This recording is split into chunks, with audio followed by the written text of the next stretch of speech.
ਪਾਕਿਸਤਾਨ 'ਚ ਪੰਜਾਬੀ ਕੌਂਪਰਸਤਾਂ ਦੇ ਸਭ ਤੋਂ ਵੱਡੇ ਨੈਟਵਰਕ ਪੰਜਾਬੀ ਨੈਸ਼ਨਲਿਸਟ ਫੋਰਮ ਵੱਲੋਂ ਜੀ ਆਇਆਂ ਨੂੰ। ਕਿੰਜ ਦੇ ਲੋਕਾਂ ਨੂੰ ਲਗਾਮ ਪਾਏ ਬਗੈਰ ਕੌਮ ਨੂੰ ਬਰਬਾਦੀ ਚੋਂ ਨਹੀਂ ਕੱਢਿਆ ਜਾ ਸਕਦਾ। ਬਗੈਰ ਇਲਮੀ ਸਲਾਹੀਅਤ ਦੇ ਆਪਣੇ ਆਪ ਨੂੰ ਦਾਨਿਸ਼ਵਰ ਤੇ ਬਗੈਰ ਮਾਲੀ ਵਸਾਇਲ ਦੇ ਆਪਣੇ ਆਪ ਨੂੰ ਬਾਅਸਰ ਸਮਝਣ ਵਾਲੇ ਲੋਕੀ ਆਪਣੀ ਕੌਮ ਦੀ ਬਰਬਾਦੀ 'ਚ ਬੁਨਿਆਦੀ ਕਿਰਦਾਰ ਅਦਾ ਕਰਿਆ ਕਰਦੇ ਨੇ।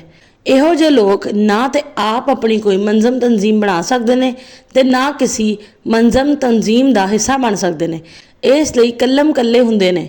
ਇਹੋ ਜਿਹੇ ਲੋਕ ਕਲਮ ਕੱਲੇ ਜਾਂ ਆਪਣੇ ਵਰਗੇ ਦੂਜੇ ਲੋਕਾਂ ਨਾਲ ਰਲ ਕੇ ਗੈਰ ਮੰਜ਼ਮ ਤਨਜ਼ੀਮਾਂ ਬਣਾ ਕੇ ਸਿਆਸੀ ਤਬਸਰੇ ਕਰਦੇ ਰਹਿੰਦੇ ਨੇ ਤੇ ਕੌਮ 'ਚ ਫਸਾਦ ਪੈਦਾ ਕਰਦੇ ਰਹਿੰਦੇ ਨੇ। ਇਹੋ ਜਿਹੇ ਲੋਕ ਆਪਣੀ ਕੌਮ 'ਚ ਨਾ ਦਾਨਿਸ਼ਤਾ ਤੌਰ ਤੇ ਕੌਮ ਦੇ ਦੁਸ਼ਮਣਾਂ ਦੇ ਆਲਾਕਾਰ ਹੋਣ ਦਾ ਕਿਰਦਾਰ ਅਦਾ ਕਰਦੇ ਨੇ।